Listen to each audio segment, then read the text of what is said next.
think our team's as healthy as you could ask for, very talented and, extremely hard work ethic. And not one of them wants to hear about, what they did last year or the last 2 years. It's always, coach, we're doing it again. We're doing it now, and now's the time that matters. So that's the kind of attitude and effort and talent we're taking into this start of this training camp.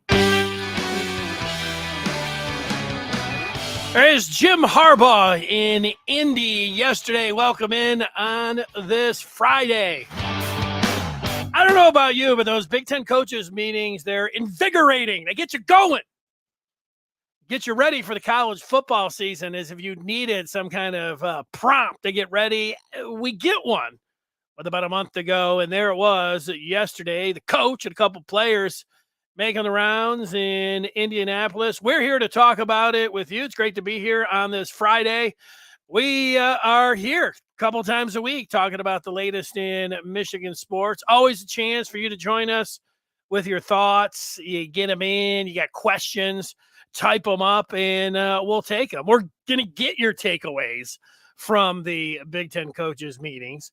We will hear, I'll tell you what the players, my takeaways from what I saw from the Michigan players that were in Indianapolis. I have a few more. I know every newscast I watched, I don't know if I watched every one, but I just turned on, here it was Channel 7. Here it was, and they're all leading with the suspension, potential, probable suspension of Jim Harbaugh. I got some couple thoughts a couple days afterwards that I will give you before we head into the weekend. But we're going to start with Jim Harbaugh in Indianapolis and some of the things that he had to say that were noteworthy. And, there were a few things that jumped out to me. We follow it, and I know this is the case. You follow it so closely that a lot of times when the coach is up there, you're like, I knew that. I'm ready.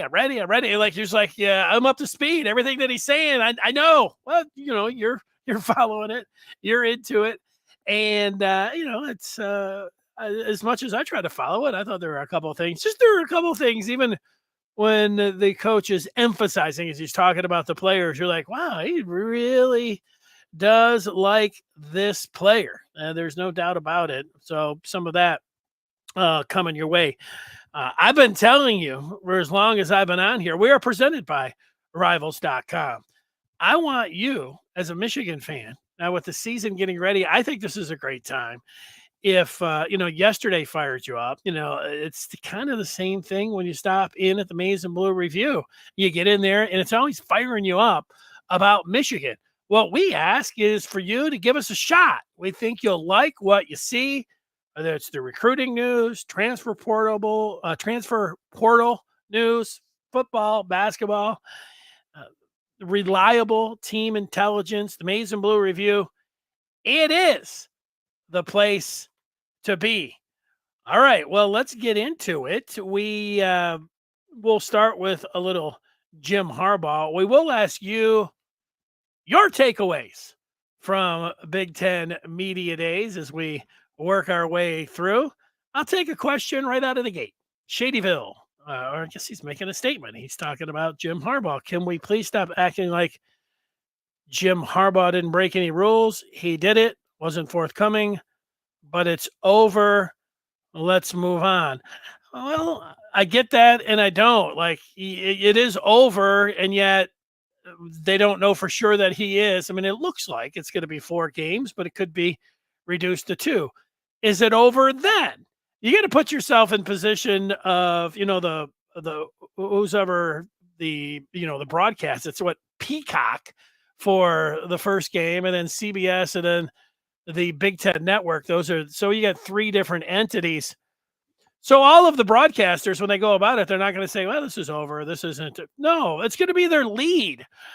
Michigan, the number 3 team in the country, without their head coach, Jim Harbaugh. Well, that's the story for the first month of the season. And then, when they get Jim Harbaugh back, now they've got their leader back, and he's with it. And that's just, that's how it's going to work. I mean, do you want everybody to just be like, nope, nope, nothing going on here, nothing to see? I'll tell you this part about it. What I've seen it all week. I knew this was going to be like this. If you're not a Michigan fan, it gives you an opportunity, like you think, and you do this with other college teams when something's happening, like it must be a lot bigger. Like if they're hiding this, just imagine the things that they got away with. You do that with every other college football program, so other people are going to do that to Michigan. Oh yeah, this is what they got caught for. Just imagine what they're doing. You understand that, and rivals are going to bang on them and ding them for everything. They're going to go way overboard with it. That's how it works. Meanwhile, Michigan fans are going to get in their corner and they're going to come out and they're going to be way protective of Michigan and acting like, no. This is the NCAA. This is NCAA. They're a big joke. We all know that. They're a big clown show. There's nothing going on here. And look at Tennessee. Look at so-and-so. Look at everybody else. And, it's hard to, take the medicine there. I'll give you a little preview of what I'm going to say coming up in 20 minutes about it. Michigan's going to be okay, I think, with this season without Jim Harbaugh at the helm for those first 4 games. If that's the situation, the biggest thing is just going to be all the noise of everybody else talking about it. And as we saw from the players, or heard from the players, not a surprise, we talk about the circling the wagon. Michigan can use this as, like you say, team bonding or us against the world. They'll do that. So there's that part with it. But I hear what you're saying, Shadyville, when it comes down to it. It just opens it up for everybody to say whatever they want and how they're feeling about Michigan. Even if they love Michigan, you might be like, I don't really like, this part. So it can be tough at times. All right.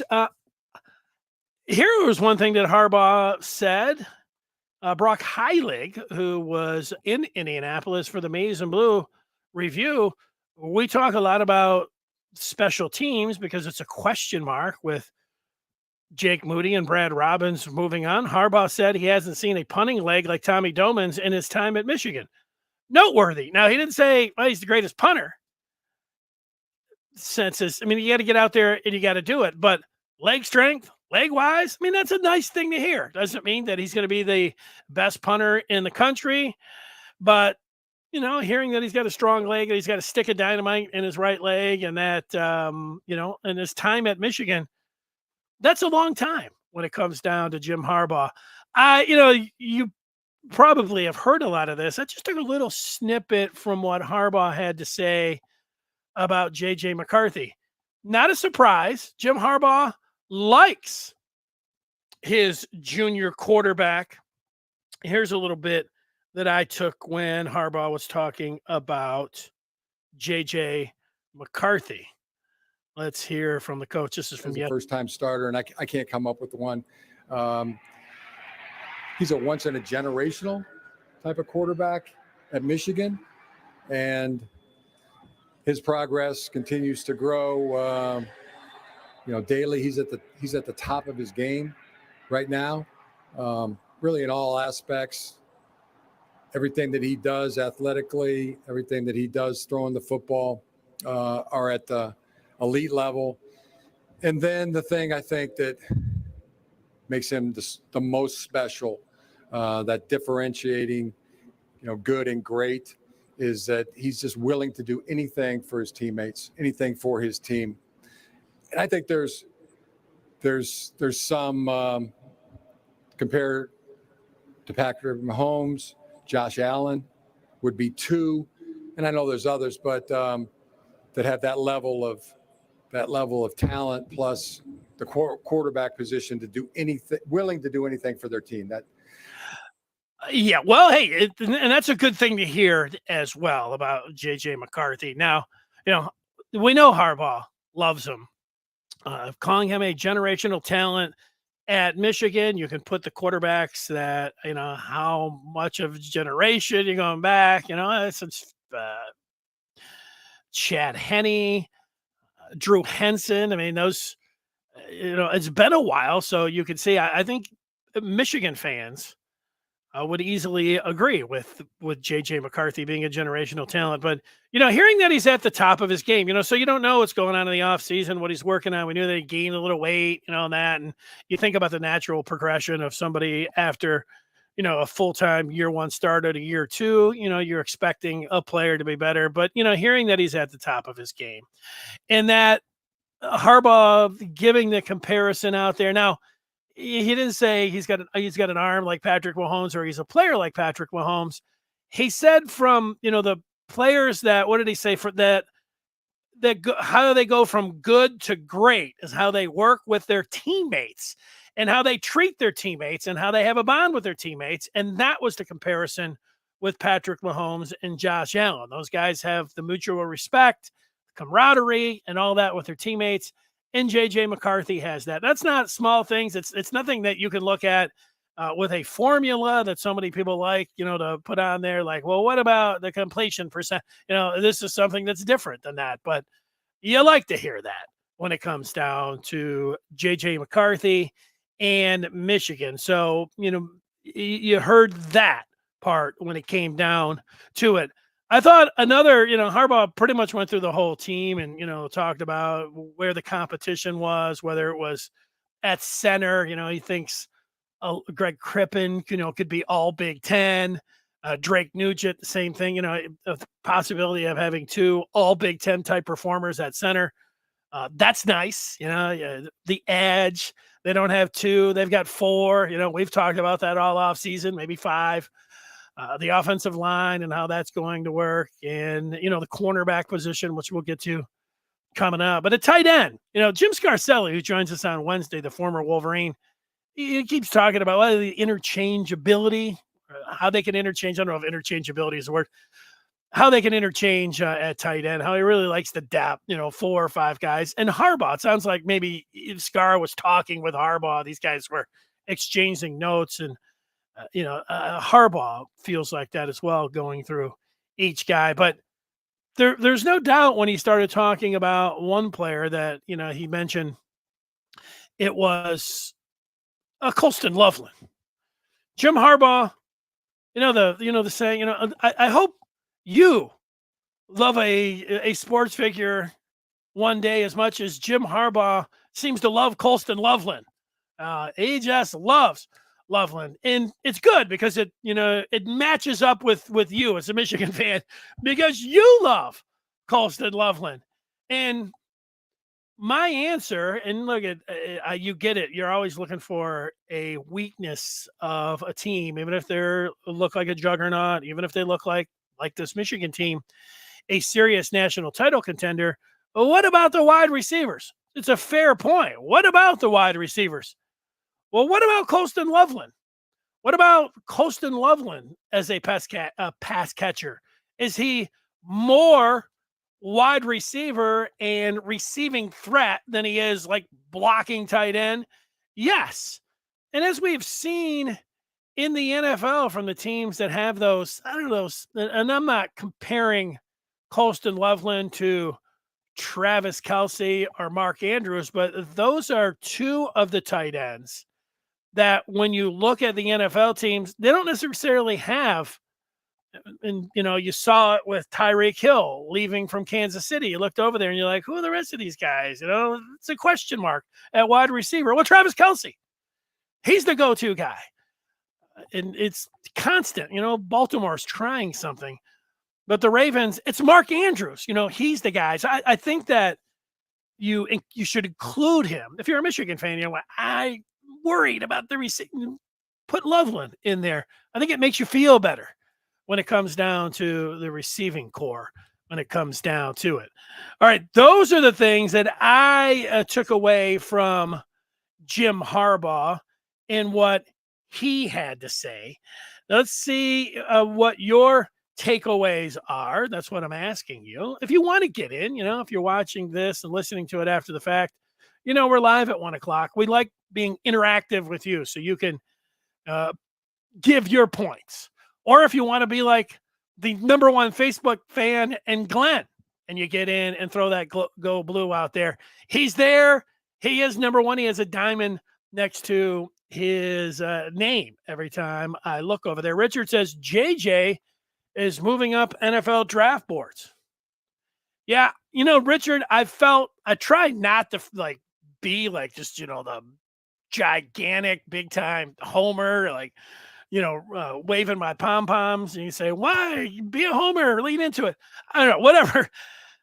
In the off season, when I started talking about quarterbacks and I had JJ, I said, I wouldn't trade JJ for anybody. And then I said, Caleb Williams, I think I would trade JJ McCarthy for Caleb Williams. And then people said, well, what about the Drake? What about the Drake? Everybody loves Drake May. And I don't know, they love Drake May down there in Carolina. And I got to watch. I know North Carolina is playing South. Is it week 0 or week 1 on not a Saturday? So we're all going to be able to watch the Drake. And maybe, we'll be like, oh, okay, the Drake. But the Drake hasn't beat anybody. I put McCarthy as number 2 on that list. And I was, like, boy, you're a real Michigan homer when it comes down to JJ McCarthy. Well, I see that others are moving him up. JP's talking about Loveland. The longer it takes him to realize how good he is, the better off he'll probably be. But I think the secret's out. He is really, really good. I think that's an exact quote, and that's why you have the quotation marks around there, JP. I like it, and I appreciate it. Let me break that down where I look at that statement. When I heard it, I'm like, is that exactly what he meant to say? The longer it takes him to realize how good he is, the better off he'll probably be. So he doesn't know how good he is, and that's good because he's just going out there and playing. Like if he realized, like, dude, I am so good, well, then he might stop working and everything. All right, I get it. I hadn't seen it put exactly like that by anybody, but I like it. Harbaugh likes him. Everybody likes him. And the longer it takes Loveland to realize how good he is, the better off he'll probably be. Well, once he sees this, get on the phone and be like, Colston, you realize how good you are? And you'll be like, I guess I do now. I guess the coach thinks I'm great. My words. Maybe he feels like, hey, I'm great. But good job by Harbaugh saying the better off he'll probably be. Probably get that call in and say, hey, tell Loveland not to get too big of a head. Montrell. It's always good to hear from Montrell. Montrell, speaking of, like you say, Montrell, I would not put him into the category as a homer Michigan fan. He can be critical of Michigan, even in, with them at the top of their game. He's always like, yeah, but what about this? Let's see what he has to say here. Agreed what Harbaugh said about JJ, but he is the only one standing in the way of JJ being great. Ooh, we call that, Montrell, the backhanded compliment when it comes down to Harbaugh. But there's your takeaway. I asked for it, and there it is. And you're consistent. Like, you want this offense to operate differently this year. Montrell wants the ball in the air early and often, and he wants it downfield. And like we've talked about, how much more? Like, Montrell's, it's lip service. Michigan's not going to be throwing the ball. There's a part about it where I get it. Like, I want Michigan to have a dangerous downfield passing game myself. I want to see Roman Wilson taking the top off of defenses repeatedly. Hell, I want to see Darius Clements going downtown looking like a number 1 wide receiver, or Tyler Morris, or any of them. You'd like to see that. Meanwhile, points scored with Michigan scoring over 40. Let them score. 45 points this year. Do I really care if they are running it in or throwing it in? You'd like them to do a little bit of both, because it makes you feel like if they really are going to be able to win a national championship, that's what they're going to have to do.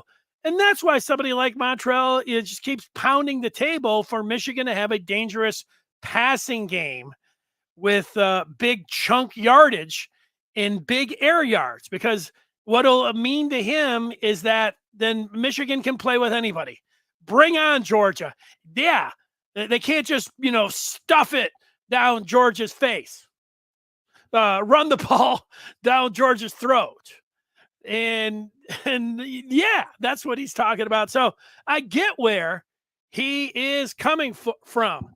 Richard wants to look at those other tight ends. Barner was mentioned, the transfer from Indiana.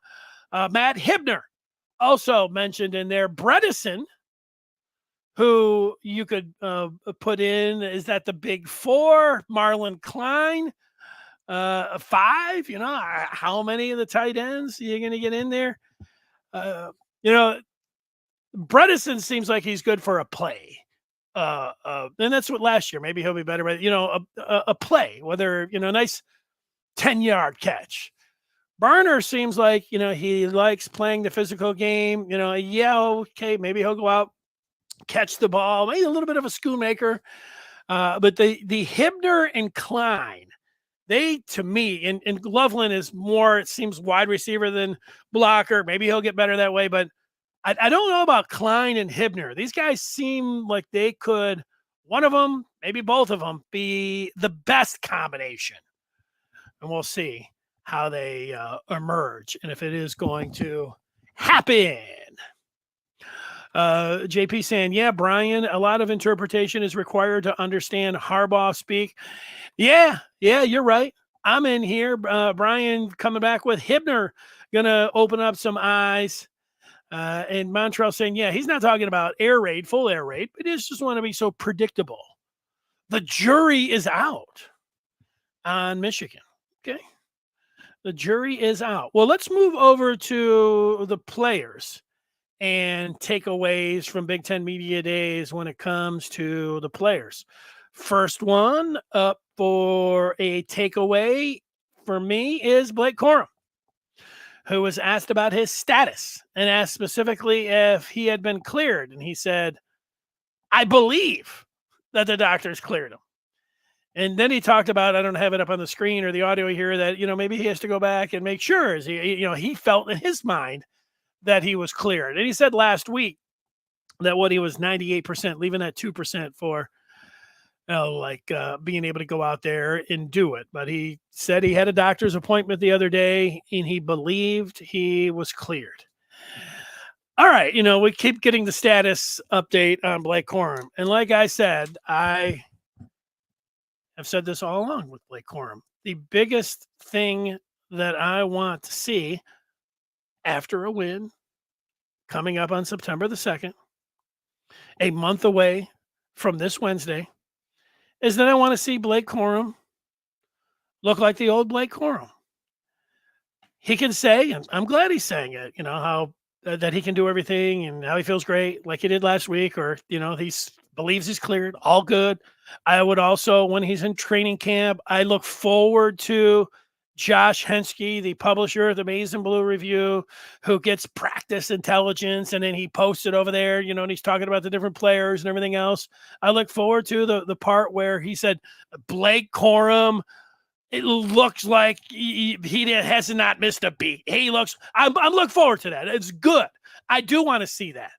But until he goes out there and does it against another team, that's going to be the check mark that I'm looking forward to giving to Blake Corum when it happens. So that Corum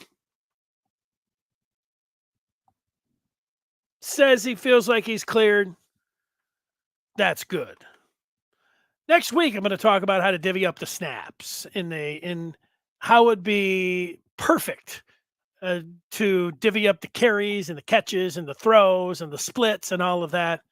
Stay tuned for next week when we get into that. As I mentioned, practice starting on Wednesday. Nice. Agent Zero looking very dapper in Indianapolis. Mike Sainristil looked like he was running for office. Man, looking sharp.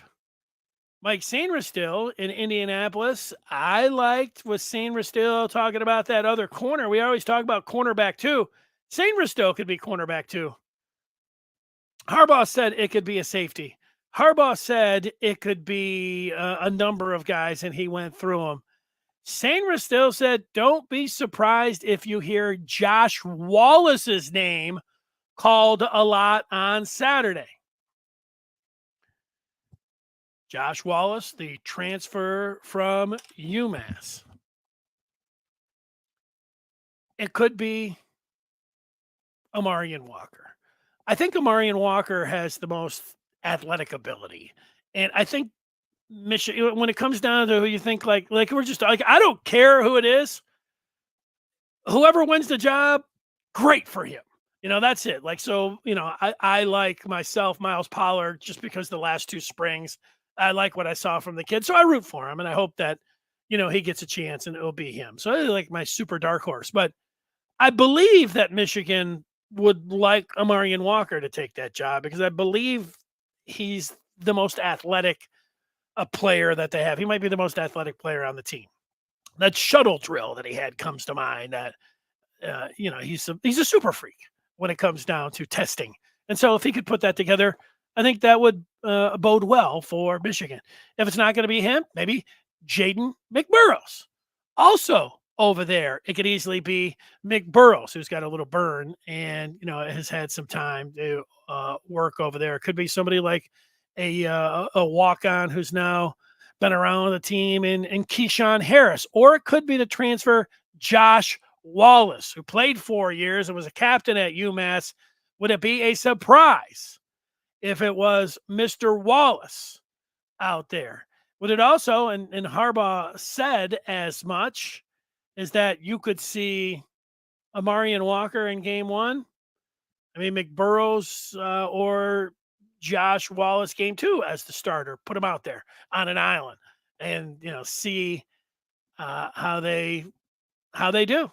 And then game 3, then make your announcement on, who's won the job. But Harbaugh, when he was mentioning the competition at corner, had mentioned Josh Wallace. And now here's Mike Sainristil, Agent Zero. Agent Zero, even though Will Johnson, he's great. Everybody, and we all agree with that. Sainristil, a captain. And Sainristil moving over from offense and then defense. He was a surprise captain last year. You listen enough, you watch enough Michigan video and, sideline stuff, you end up hearing a lot of Sainristil. He's talking a lot. He's, saying things to the other side. He's a leader. He's a vocal leader. So when there used to be, was it a stock company, E.F. Hutton? The tagline for E.F. Hutton was, when they talk, people listen. When Agent Zero talks, I listen. And Agent Zero, Mike Sainristil in Indianapolis, said, don't be surprised if you hear Josh Wallace's name called a lot on Saturdays. Here's Wallace, steps in front of the pass. He picks it off at the 30. He's going to take this one the distance. Touchdown, Michigan. Josh Wallace, the transfer from UMass with the pick 6. I think that's what he's talking about. Don't be surprised to hear his name a lot on Saturday. That's the kind of way that you want to hear your name called if you're a Michigan fan and you're listening to Wallace or Sainristil on Wallace. Further takeaways, we will go to the people and see what they took away from Big Ten Media Days. Let's go and take a look. We were there. Here's Richard.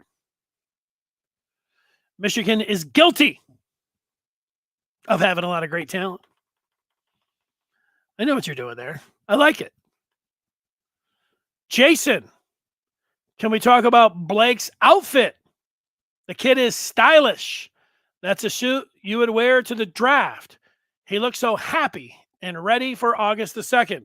Barring anything happening, Blake will be just amazing this year. I agree with all of that. Want to talk a little outfit? Let me take a look. Yeah, no, it's looking pretty good. I'm at the point, this happens a lot with Michigan. remember the first time, watching Blake Corum run, it's like, wow, he looks like J.K. Dobbins, plays for the Ravens now. That's where he reminded me of. And then, well, he's a real good player. And then, last year was last year.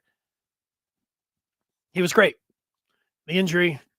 But then you hear from Blake Corum and you listen to him talk and you see him in different interviews and you just keep your respect for him just keeps going up. And you're like, man, I like this guy. Why is this everything?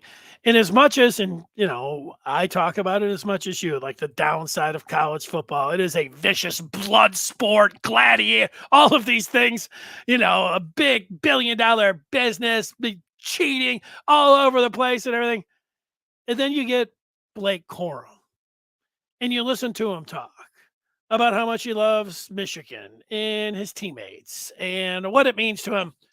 And that's what really, and that's not it doesn't, draw eyeballs to a podcast. It doesn't get people to, turn into the radio and you're like, this kid, Corum, boy, he's a fun guy to root for. But really, that is what it's all about with Blake Corum. And it happens, and this doesn't happen with every player, but so many of the guys, and mostly they're staying around, but, you just hear them talk over the years and, this just in.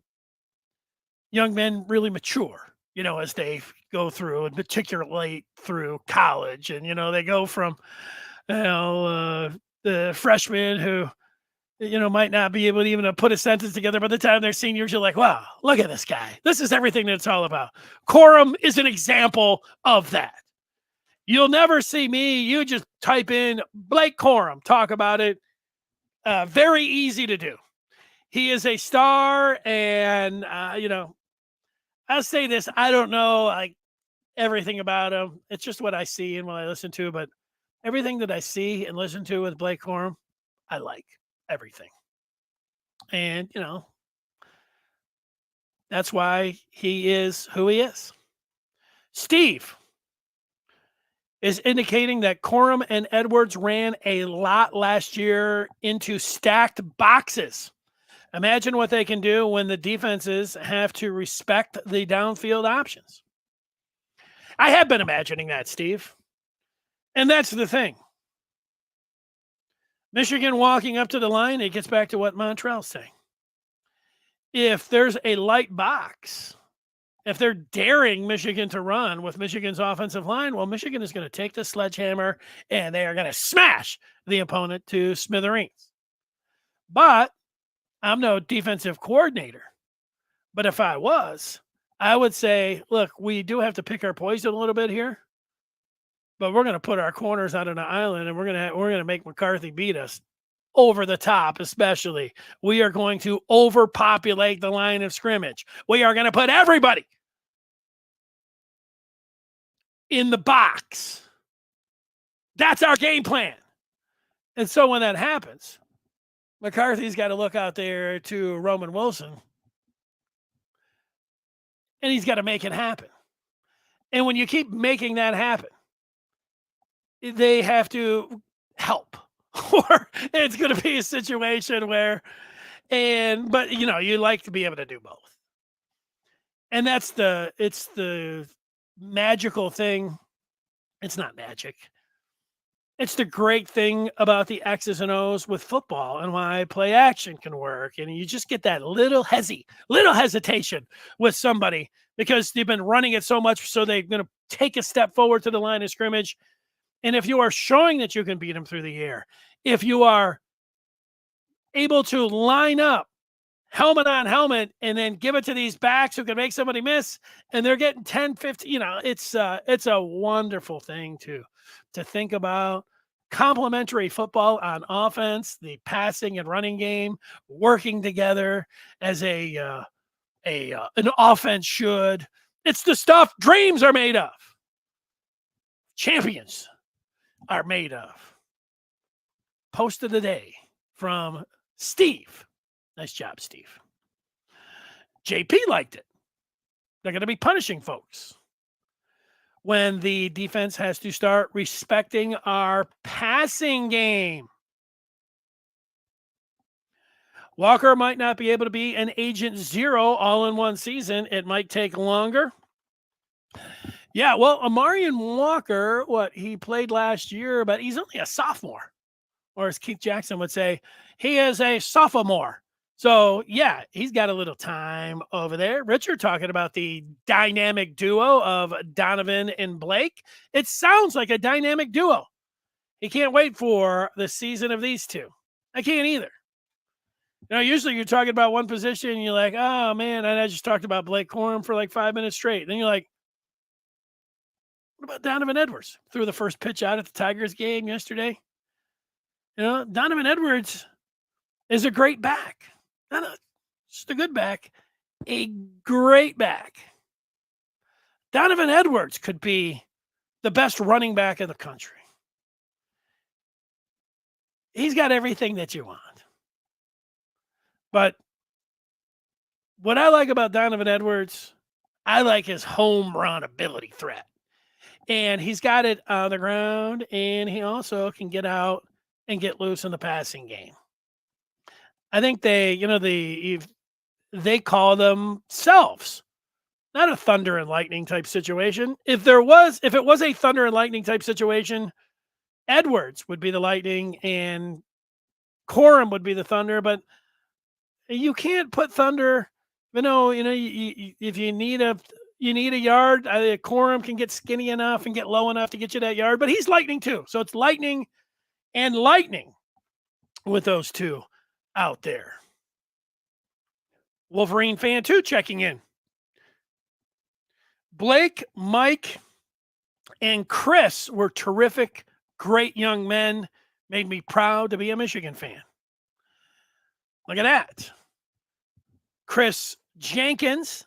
It threw me off because I see the C there. Of course, Chris spells his name with a K. That's all right. Mike Sainristil. And yeah, the superstar, Blake Corum. You're right. They did it. That's why, they'll likely be captains. Blake and Sainristil already were, probably will be again. And then Jenkins would be a nice pick too. Solid. You want to go to battle with those guys, and then you want them to, run your corporation as well. Let's take a couple more here before we get to the Harbaugh stuff. Jason wants to I hope we grab some info from Tennessee and line up our wide receivers unbelievably far apart to open up the field and put more pressure on other linebackers to cover in space if they commit. HB halfback draw to the house. Well, one thing that you can be sure of, Jason, and a lot of people we've noticed that have looked at Michigan in the offseason. Nick Saban being one, when he said the worm has turned. The running game is back, dominating up front in time of possession. I'm paraphrasing, but after SEC Media Days, Nick Saban might as well went up there and said, hey, Jim Harbaugh, we're all taking notice in what you're doing, and we're following you as well. And a lot of other teams, and Michigan will have watched what they're doing at Tennessee and, how they go about it. Shadyville doesn't like that gimmicky stuff. We just need to get the ball to receivers and playmakers' hands in an easy way, not always overly complicated. Well, look, it's like getting into shape. There's a former Michigan football player that I knew. He was an All-American. And I remember asking him a question about, I see the guys working out like with parachutes, strapped to the back and then jumping on these physio balls with these 45-pound plates. And he said, look, you only need push-ups, sit-ups, and pull-ups. That's all you need. Let's cut to the chase. That's all you need, the fundamentals. And there's a point to that. There's a point to be able to draw some things up but mostly you're going to win in football. I mean, this is not drawing a tremendous amount of eyeballs. This might make people's eyes roll, and everything else. This season is going to come down to blocking and tackling. That's what you want. The fundamentals there, being able to get those down. You do some other things. Sure. You gamble more as a head coach in a 4th and 3 from your own 45. You go for it, which 10 years ago, wild. My God, not now. If Michigan, and of course, in the first, I'll say it against Rutgers on the first drive, they're on their own 45 and it's a 4th and 3, and Harbaugh's like, keep the offense out there. It's like, whoa, wait a second. That's what you do. You're doing that now. So it's a trend. And if you got the team, I like it. And so, but there are things that you also, like it didn't work. So nobody liked the Philly special, especially because they, ran it into a zone. But who didn't like the Khalil Mullings jump pass on that 3rd and 1 against Ohio State? Everybody loved it. Element of surprise. Oh, it was awesome.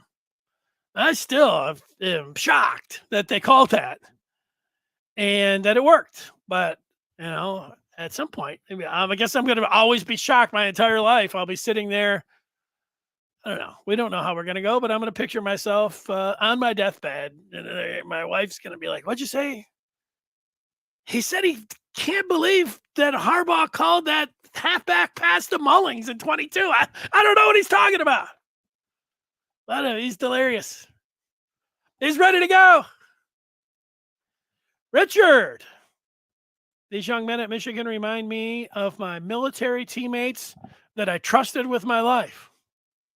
Hey, thanks for that sacrifice, Richard, and thanks for that note. I like it. Hypo is very calculated. That's not gimmicky. It forces the D to cover more grass, and that is very hard to do when you have speed. Yeah, hypo. And I'm so happy to see this. I've been worried. I've been worried about the coach who checks in. He's been thinking about the wide receivers spreading out more because if they're not too close to the hash marks, it makes teams have to defend the space more. Very smart observation, according to Antoine. Coaches think alike. I like it. There you go. So there are the takeaways from Big Ten Media Day. Here's a question coming in from Go Blue 81. Is Bennett Warren coming to Michigan? Who's Bennett Warren? I'm just kidding. So Bennett Warren is this gigantic offensive lineman from Texas. Now wait, Michigan has Guarnera, Jake Guarnera from Ponte Vedra in Florida. Ben Roebuck, Blake Frazier, a Sprague, Hamilton. There's 5. Do they even need? How many offensive linemen do you want? You want 6. You want Bennett Warren. Bennett Warren is down to Heupel or Harbaugh, Tennessee or Michigan, the Vols or the Wolverines. Now, I forget the name of the kid. Michigan was also in on a kid from Texas who was an offensive lineman, very highly rated.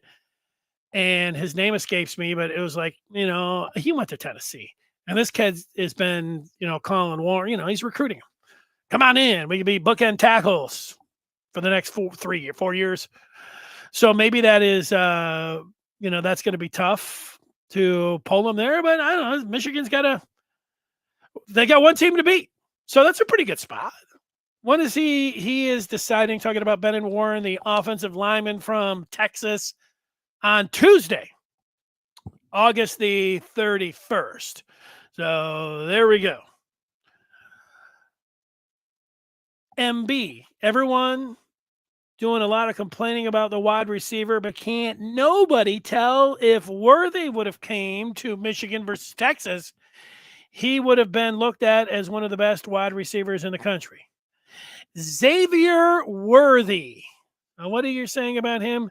nobody could tell if Worthy would have come to Michigan versus Texas if he would have looked like one of the best wide receivers in the country. Well, sometimes Xavier Worthy looks like a first-round wide receiver to me. Xavier Worthy looks like a great football player to me. Xavier Worthy from the first game, certainly the first Red River shootout, I'm sorry, or classic Red River, whatever it's called now, look like a great football player. Sometimes, I think, Montreal, that Xavier Worthy would be looked at as a great football player at Michigan. But I get what you're saying. Michigan would have just, he doesn't block, so he's not going to be out there. And so maybe he would have even seen the field, right, at Michigan. And, maybe, I don't know. I was going to say something about Josh Gaddis and everything else. I'm not going to do that. I'm not doing that. It's been a nice show and all that. Xavier Worthy would have been the cherry on top. Yeah, Yeah, when I saw him going for 200-300 yards against Oklahoma, I was like, wow, he would look good in a Michigan uniform. Andrel Anthony, this time last year, nobody looked better in a Michigan uniform than Andrel Anthony. But, route running or, whatever, it didn't happen for him. Where did he go? Oklahoma, I think. Tennessee fans are thinking that Bennett is going there. I could see why they would think that. So that's it. Like I said, it could happen. We're not sure. Michigan man coming back, and now he's hearing that Anthony has been impressing coaches at Oklahoma. That's not a surprise. Andrel Anthony is impressive. He was in a tough spot here, just think, I think of one pass against Illinois. He was down there at like the 1 yard line. McCarthy put it right on him. He goes up, makes that catch. I think he's still at Michigan. And we're talking about how impressive he is. I think he makes that catch. We're talking about Harbaugh yesterday would have probably said Andrel Anthony's had a great offseason. Sometimes it's say one catch. There's some other things that were going on there that he had to work on. So there you go. But not a surprise. All right. Not a surprise that everybody was talking about Harbaugh and his pending suspension. I got some thoughts on that. First, I want to tell you about Reno's hot dog stand. And if you are anywhere around Holly Farmers Market this weekend, specifically Sunday, go out and see the guys. They will be at the Holly Farmers Market on Sunday with the hot dog stand, Reno's hot dog stand, and catering. Make it happen. Grab that Detroiter. Tell them good afternoon, Michigan football sent you. That's the way to do it. Get the job done. All right. Here is my thoughts now after almost a week of this pending suspension, forthcoming suspension, Harbaugh, the first 4 games of the season. I wasn't 100% sure earlier this week, but it is now, it looks like it is 100% sure that regardless of what the suspension is, 1, 2, 3, 4 games, I think it's going to be more than 4, that Harbaugh is going to be able to coach during the week, just not on game day. And so this, as things go, make me feel better about the suspension, because I was thinking, what's a suspension if the guy's just not going to be there on Saturday? You can't be in the building.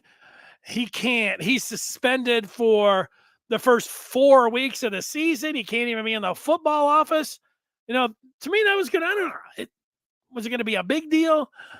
I think they would have survived. But now that Harbaugh can go through everything, he can do everything, and he's just not going to be able to be there for the operation on Saturday, which if it was a big-time opponent, we could be sitting back and saying, oh, you need the coach down there. there's a little bit of, Harbaugh can be intimidating.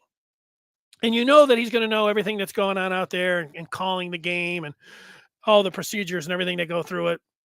But because of the schedule, Michigan is going to be all right. And that this news here, maybe you knew it all along, that he was just going to be fine with coaching the team, but that Harbaugh is going to be able to coach during the week and not just on game day, I think is, makes this situation like it's just going to be a noise. It's certainly going to be a lot of noise. It's going to be talked about a lot. Michigan's this, Michigan's that. The fans are like NCAA, bunch of big jerks. Everybody's a fat cheater, not Michigan. We're getting done in, whatever. However you want to look at it. But Michigan is going to be fine out on the field. Now, to me, and I don't know what the situation is, that when Michigan went to the college football playoff again last year, there was a contract that was drawn up that Jim Harbaugh that was put in front of him. And, the coaches were going to get raises. Harbaugh was going to get a big fat raise. But the one part about that contract was that it was the buyout, if he were to go to an NFL team, was substantially higher. And Harbaugh didn't sign it. Now, there was a thought I didn't think of that a lot of Michigan fans put forth that, hey, there's a pending NCAA situation here going on with violations, and you're not going to sign the new contract until this thing gets resolved. I say it's a line of thinking. It could be true. Absolutely. That's what might be going on with the contract situation. Now, look at some of those assistants ended up getting raises anyways. So that would further, if that's your argument or if that's just how you feel that, hey, Harbaugh's going to sign this new contract as soon as this NCAA thing is done. And so it could happen this week where, okay, it's going to be 4 games or it's reduced to 2. And then the next week before the season starts, hey, here's a brand spanking new deal for Jim Harbaugh. He signs it and everybody's like, see, we told you. It was the NCAA that was holding this up in this investigation. It could be. It also could be, and this is my feeling, and it's not, I don't like to bring like you're being negative. I'm not trying to be. I've just watched the last 3 off seasons, not 2 off seasons, 3 off seasons where I felt that Jim Harbaugh was trying to go to the NFL. Certainly looked like, it was quacking, walking. It was a duck. He was trying to go to the NFL the last 3 seasons. If he does not sign, if this gets resolved before the season and he does not sign the new contract, it's Jim Harbaugh using the leverage of, hey, I have a great season and opening happens in the NFL.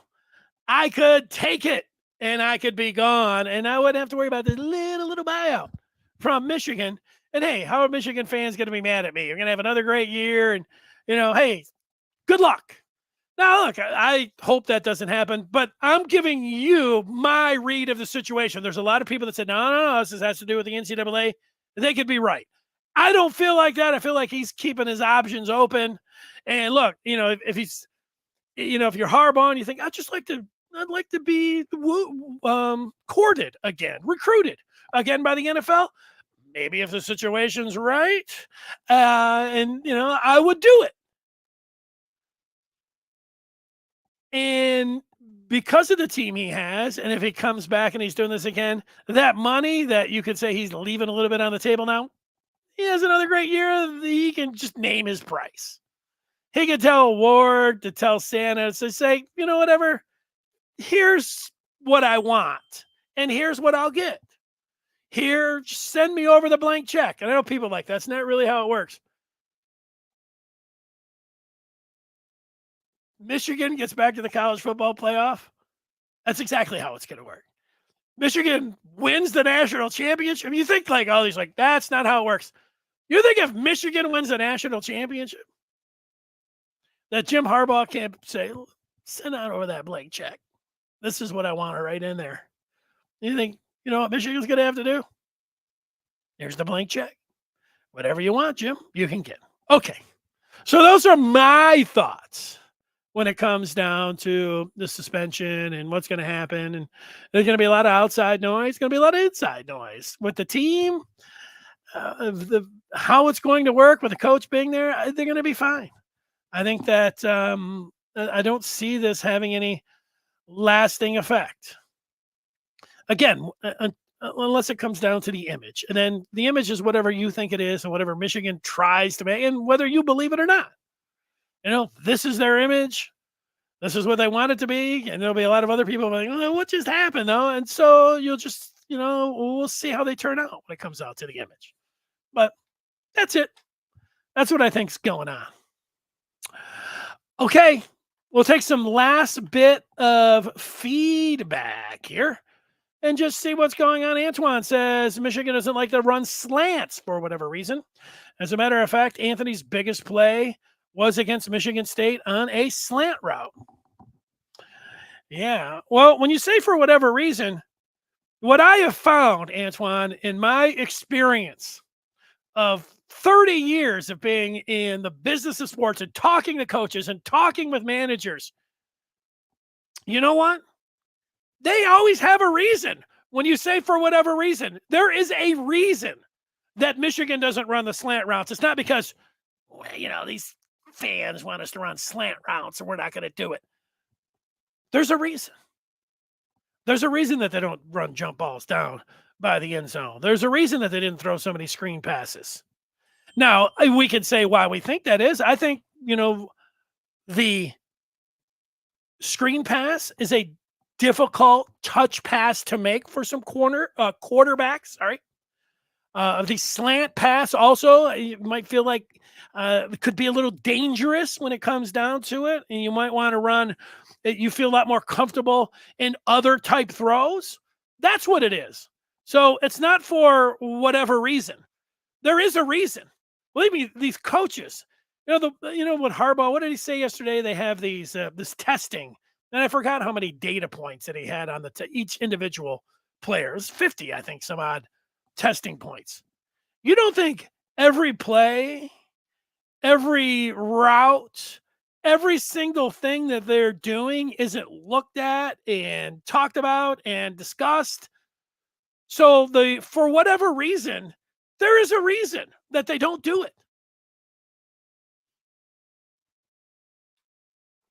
That doesn't mean that they might not try to include it, because maybe McCarthy worked on those things, and maybe the marriage with the routes and the receivers, that it clicked in and they want to try it a little bit. Maybe it is the evolution of the offense with McCarthy and their wide receivers, and now Sharon Moore and with Jim Harbaugh. But there'll be a reason for that. It won't be like, yeah, we want to put the slants in because we like the play call now. It'll be because they've demonstrated that they think that it's going to work. That's that's what happens. I don't know. Richard, you don't mean that. Here's Jason. Michigan has turned into OSU. They know they can beat OSU and have bigger fish to fry and are focused on a natty. Well, I don't really like, feeling like Michigan has turned into Ohio State. That feels a little gross. But your point, I think, is, as much as I hate what you're saying there, I think what you're saying is correct. Let's see. Antoine is talking about Desmond. Desmond Howard was another one that didn't know the playbook, but Michigan knew how to put players in a winning position back then. Sometimes the simple escapes the coach's minds. JP, 48 key performance indicators. I said 50 some odd. 48, that's a lot. I liked how they kept trying to up it. I wonder how many, I don't have any, I guess I could. I'm going to list my own KPIs and see if I can,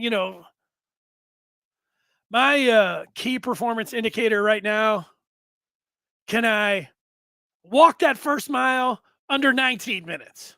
Can I walk that second mile under 17? Can I get close to 16 on the third? Those are my KPIs right now. Okay. And finally, Jason says categories like strength, power, speed, agility, flexibility, mobility included. It all sounded great to me when I heard Harbaugh talking about it yesterday. I would like to see all 48 of the KPIs. And when it comes down to it, that'd be pretty cool. That would be it. Can I eat a Miller's Bar Burger in 5 minutes? KPI. Miller's. I was not disappointed when I'm at the Miller's. You hear so much about burger places, and then you're like, it wasn't so many years ago, but it would be right around this time because Lions are at training camp. And I'm back in the day, I was doing a lot of Lions training camp. And as you might know, Lions training camp, although they're going to move it, it's not at Allen Park. And so Allen Park from over there for Dearborn, not so far. You get down Michigan Avenue, and there it is, just this brick bar, Miller's. It was packed when I went in there. JP, what I remember about it is that there were no plates used. They took like a wrapper and slapped it down on the table and then slapped your burger. I ordered some onion rings. I'll take a Miller's burger and an onion ring. And I was eating that burger and I thought, this is a tasty burger. I can see why that Miller's, you got it going. Nice job. It was a very tasty burger. Don't worry about the times. I didn't really worry about the times. I'm not consumed with the times, Richard. The first month that I was walking, I was just like, I just want to make sure that I'm getting out there. And then I'm not even worried about how far I'm going. But once you are setting your plan, and I do have the watch, so once you do go a mile, even if you're not thinking about the times, all of a sudden my phone would beep and I would look down and it would say, hey, your pace is 20 minutes. And I'd be like, that doesn't sound very good. But I knew it wasn't very good because I would be out there kind of daydreaming and walking, and these like old ladies would be blowing past me out walking. I'd be like, wow, am I walking that slow? And it still happens. I'm out there. And these little old ladies just come blowing past me. And I'm like, damn, I got to pick it up a little bit. And so they're just nice. It's nice to be like, hey, you can, what I could tell you is that I am trying to get to the, what do they call it? Zone 2. I'm not exactly sure what my zone 2 is, but I know it's a lot less than 20 minutes because I'm out there daydreaming, listening to music. When I'm walking briskly, I can't sit around daydreaming. And, it's like, whoo, boy, I'm walking. I'm out here moving. I keep feeling like Chris Paul in that commercial. I don't know if my hips are dancing around or not. Or what? Let's do it. Let's get to some RPO slants. JP is not only talking about Miller's, but talking about Red Coat Tavern.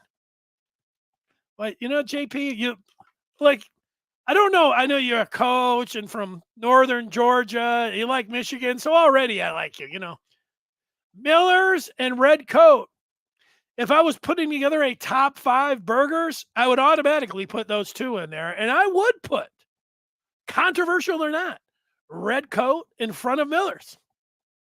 It would be.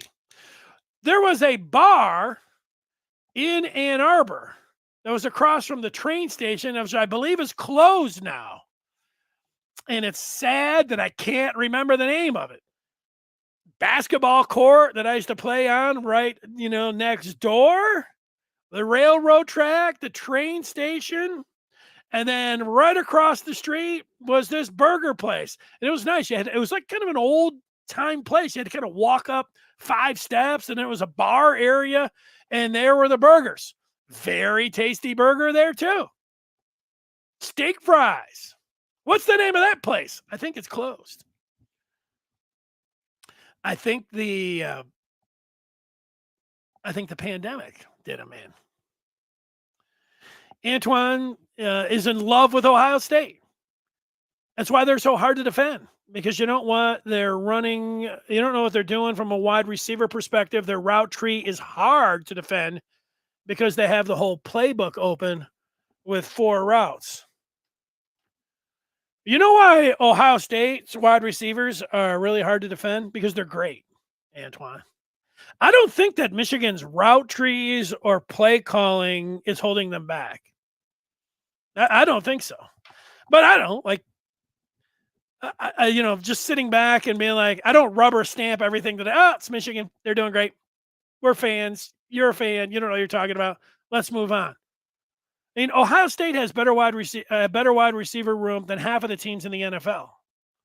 So, yeah, give me Marvin Harrison Jr. I'll put some double routes on him. I'll throw him some slants. Abukwe, and then the next 4 guys that they have over there. And it's been that way.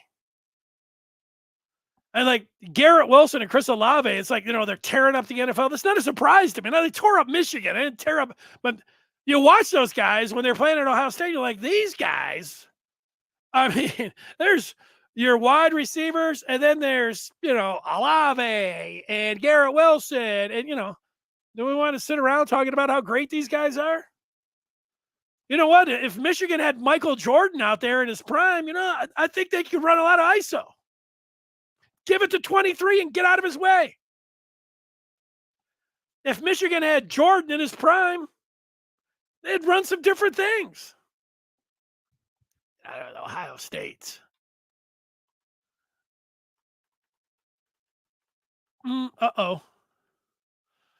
Carry 5-pound weights with me. I've got, it was my wife's, I haven't, she's got a vest. I think it's like 10 or 15 pounds. I've thought about wearing that. Although just walking last week, I thought, I was experimenting with a little uphill sprinting, believe it or not. It was going all right. I was taking it easy. I was trying it on the weekends. And then I was upping my game a little bit, and I was like, okay. And then my Achilles started hurting. I thought, okay, I better back it off a little bit. I'm backing it off right now when it comes down to the weights. I'm more like, instead of slants and screen, I'm just going with the counter tray.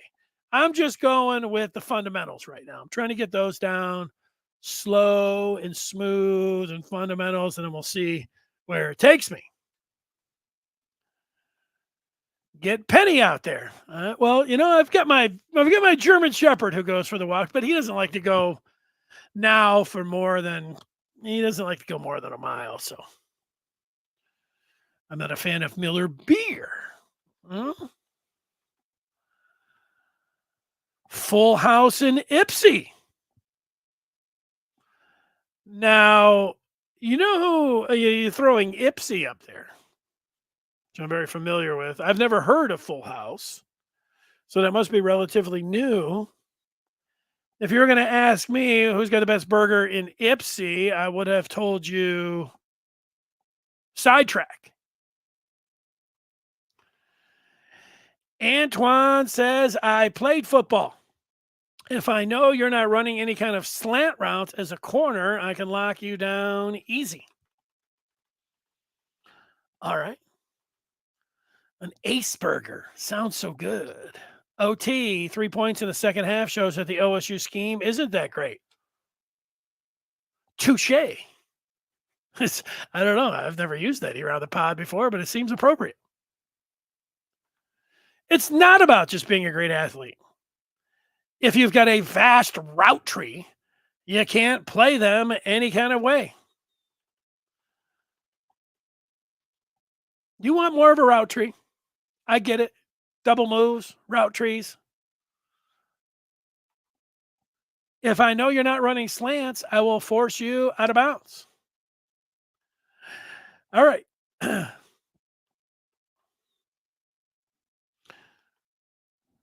Full House has been around for a long time. Well, I guess, I've been running those 3 of a kind and 2 pairs when there was a full house all along there in Ypsilanti. Once in a while, I make my way down too. Ipsitucky, as we affectionately called it back in the day.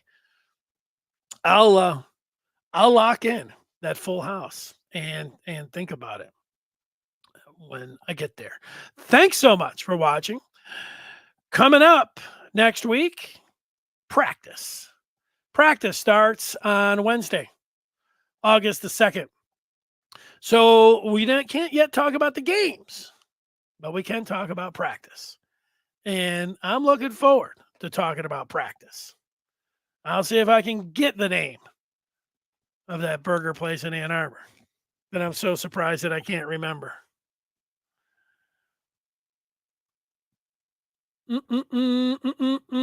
Wolverine fan, one last one. He's wondering about all the empty seats that were next to the scoreboard during a few home games last year. It was a bad look when the camera panned to the stadium. Well, you have to, Wolverine fan, go to the youth of today. Those are the students. And I will blame fun. Technology and fun is what I'm blaming on the lack of the fannies in the seats to start the game. If you have ever walked over there down, I guess it would be State Street, over there where the student housing is. You go over there before the game and you're walking over there and it is, I use some, it's lit. I mean, it is parties. It is so awesome. And if you could just remember back when you were really young, yeah, you really love football, but you love partying. And put yourself in that student's, you've been studying all week long, you got the season tickets, and Michigan's going to win by 50, but you're partying. It's like the party's going so great. It's like, you ready to go over the game? Like, yeah, we'll get there. I mean, I think that's what the students, they're like, the game will be there when we'll get there when we get there. And so they're like, they're having too much. The party is too good to leave. And I think that's what happens when it comes down to the students that, if it gets really cold, they're like, we just want to stay home. And not all students, like not everybody, is in high school and it's like, I'm going to Michigan because I love football. This is the greatest thing in the world. They're like, studious, very into scholastic, they're not into, it's like football is everything. We got to get there 20 minutes before so it looks good at kickoff. They're like, we get season tickets because it's a college thing to do. And then, afterwards they fall in love with Michigan and they go back and like, but that's what's going on there, I think. It's the students and they're having too much fun. Hard to knock them too much. Get in the stadium. Stop. Put down the drink and get to the stadium. Who snitched? It was not Josh Gaddis. Although, Josh might have put an extra call in there. It was a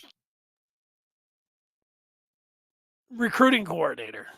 At least that's to the best of my ability what I have been able to determine. Not the current recruiting coordinator, a past one who just lost his job where he was at. So should be able to figure out. He went down south. Okay. Practice next week. Thanks for joining us. I'm going to get some peaches from the mall till Monday.